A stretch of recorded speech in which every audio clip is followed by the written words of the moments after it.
Medical Sciences Made Easy by Naftali Muhumza.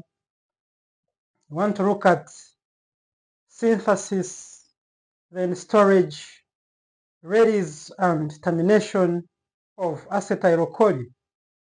This is autonomic nervous pharmacology, where we want to look at parasympathetic nervous pharmacology. And under parasympathetic, we know the neurotransmitter, both on ganglia and the terminal endings, is acetylcholine. So we want to see how is it synthesized and how does it exert its role within the body, so that we can apply it in our autonomic pharmacology. And as we begin, we remind you to subscribe, you hit the like button and share to others so that we can continue to grow. So we want to look at synthesis of acetylcholine. And this synthesis of acetylcholine occurs in 6 steps, whereby step number 1, we shall look at synthesis of acetylcholine. Number 2, we shall look at storage. And number 3, we shall look at release. And number 4, we shall look at the binding at the receptors, at its receptor, what we call cholinergic receptors. Number 5, we shall see termination or degradation. You can call it termination, or you can call it degradation of acetylcholine. Then lastly, number 6, we shall see recycling. So these are the 6 steps involved in synthesis, storage, release, and termination of acetylcholine, which is a neurotransmitter. And we are going to begin with to see how acetylcholine is synthesized. And it begins with choline. After being broken down, acetylcholine releases choline, whereby if we have choline, it is transported inside the presynaptic neuron, and it is transported by an active transport known as sodium stroke choline transporter. That when sodium is being transported inside the neuron, what happens is that the choline also attaches. So this is a co-transport, whereby it is so known as sodium choline co-transport. So we are able to bring choline inside the neuron, and as it comes with sodium. And this one is known as a rate limiting step. So we can always target it to see which drugs can stop the entry of choline. And the drug that inhibits entry of choline is known as hemichollium. We shall look at a drug known as hemichollium. Hemichollium is a drug that inhibits entry of choline into the neuron. So when we have our choline in the neuron, we know that in this neuron we have there mitochondria.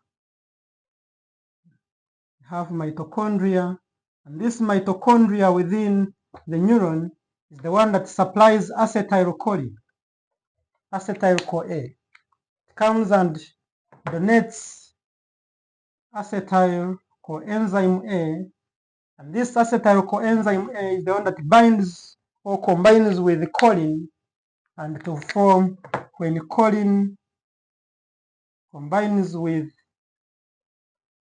acetyl coenzyme A with the release of a coenzyme A, we form acetylcholine. And the enzyme is very interesting, which catalyzes this reaction, whereby this reaction is catalyzed by acetylcholine transferase, or we call it CAT.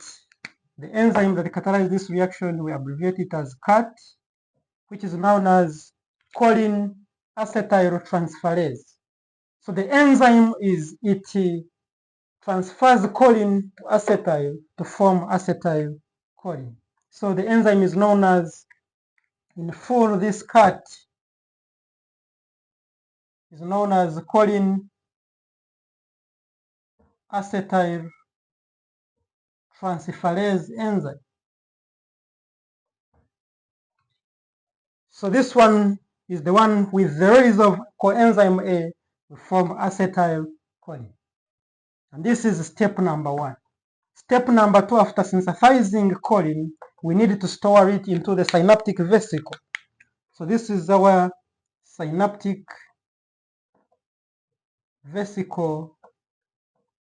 So after forming acetylcholine, step number 2 is storage, whereby this acetylcholine formed is transported into the vesicle and is stored within the vesicle.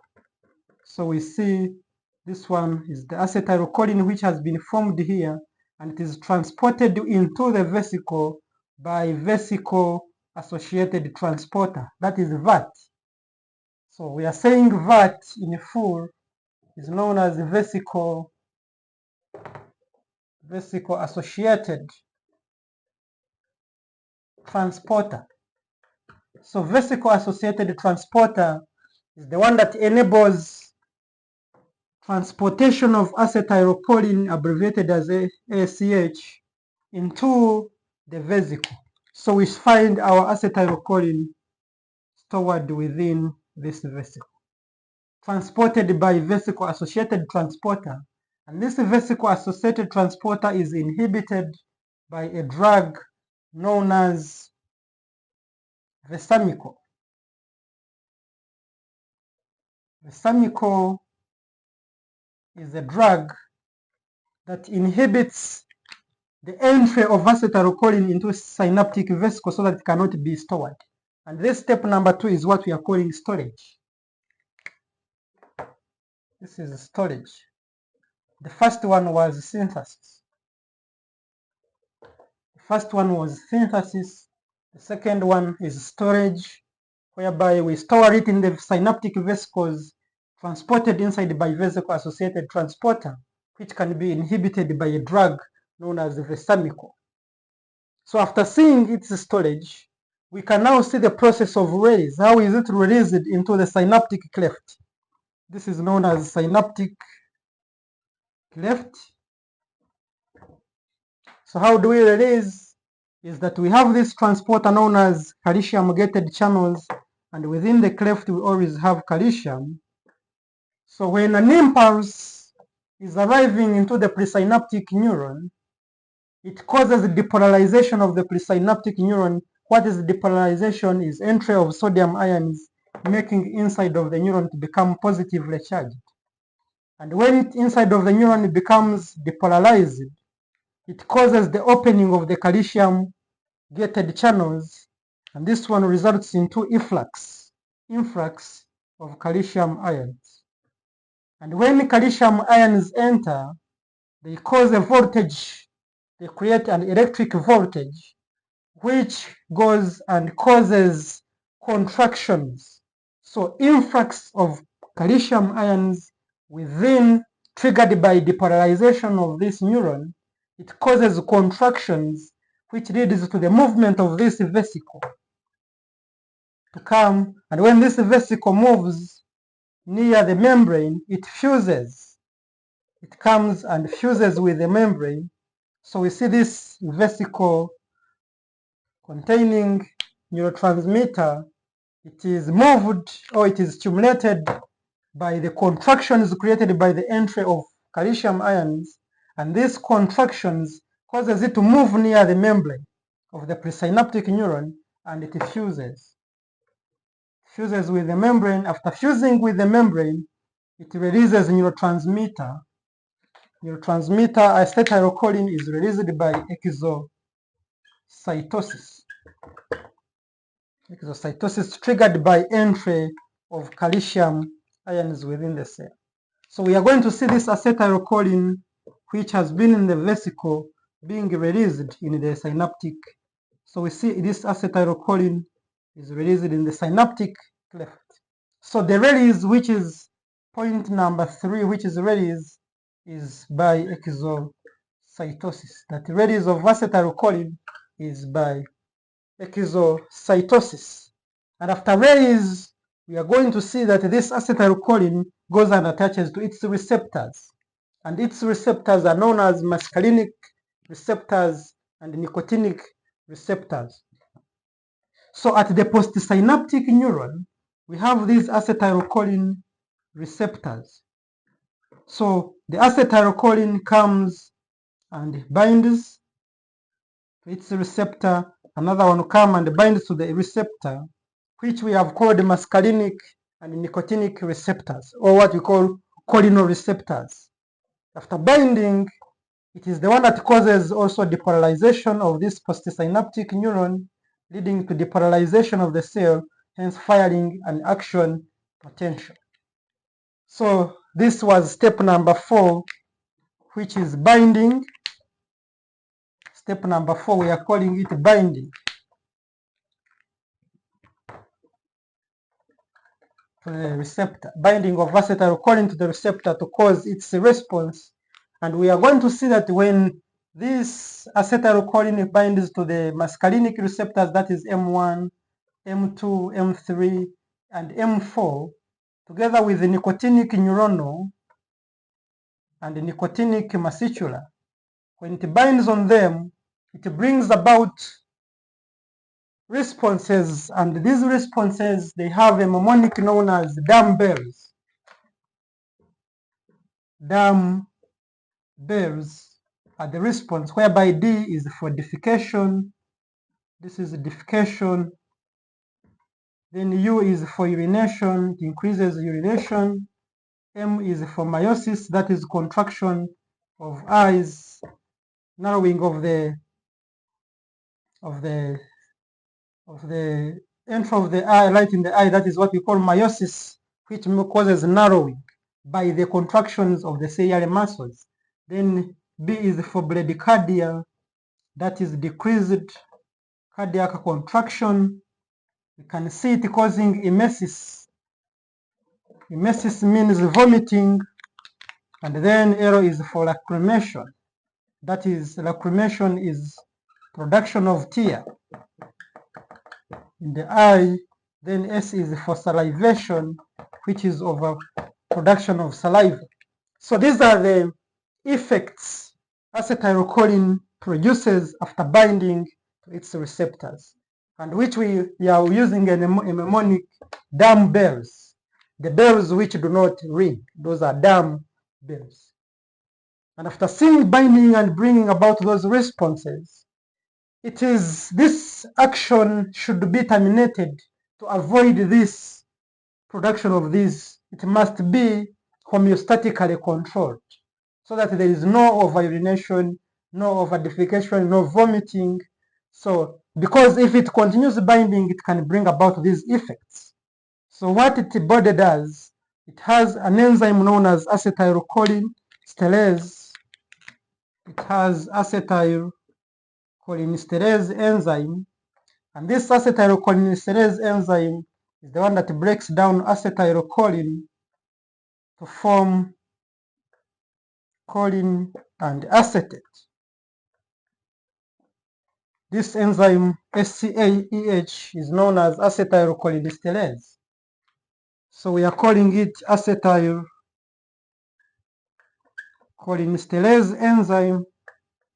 And this acetylcholinesterase enzyme is the one that breaks down acetylcholine to choline and acetate.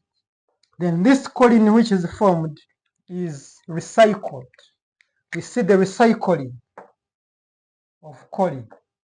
So that because our God does not believe in wastage, the choline produced, we can use it to form more acetylcholine. So it is recycled.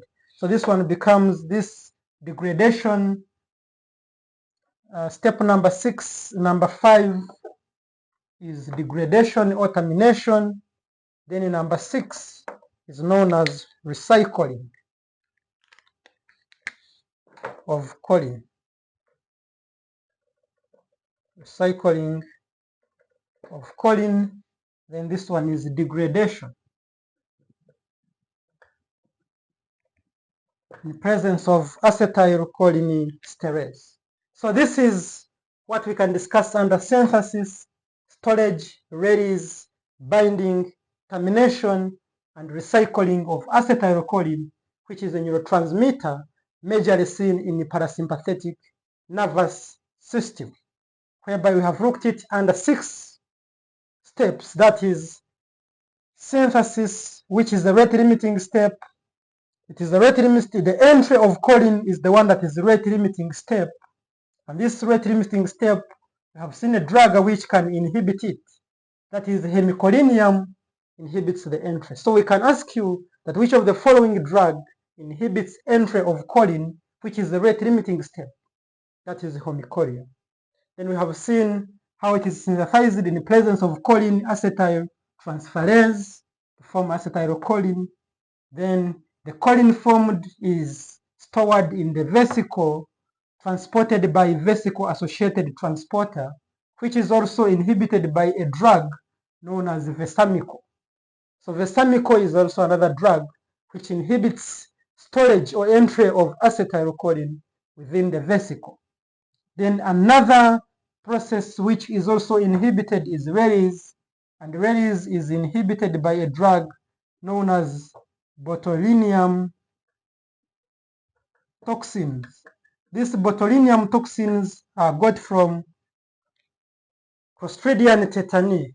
So these toxins, which we call botulinum toxins, for them they inhibit release of this. So they come and inhibit the release of neurotransmitter into the synaptic vesicle. So what inhibits the release is botulinum toxins, are also the drug. So if they ask in an exam, we should be able to know which drug inhibits release of neurotransmitter.